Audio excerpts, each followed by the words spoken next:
Ticket পরীক্ষক মহিলা রেলযাত্রীর কাছে টিকিট দেখতে চাইলেই এদিন বিপদ হয়ে দাঁড়ায়। অন্যান্য দিনের মতোই শনিবার সকালে শিয়ালদহ দক্ষিণ শাখার বারুইপুর জংশনে 2 নম্বর প্ল্যাটফর্মে দাঁড়িয়েছিল আপ বারুইপুর লোকাল। আর সেই লোকাল ট্রেনে লেডিস কম্পার্টমেন্টের টিকিট চেক করতে যান মহিলা টিকিট পরীক্ষক পূজা কুমারী। অভিযুক্ত মহিলা রেলযাত্রী ও তার আরও এক সঙ্গী সেই সময় লেডিস কম্পার্টমেন্টে বসে ঘুগনি খাচ্ছিল।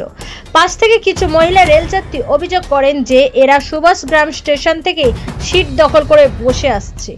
সেই সময় টিকিট পরীক্ষক ওই মহিলার কাছে টিকিট দেখতে চাইলেই আচমকাই গরম ঘুগনি তার চোখে মুখে ছুঁড়ে মারে।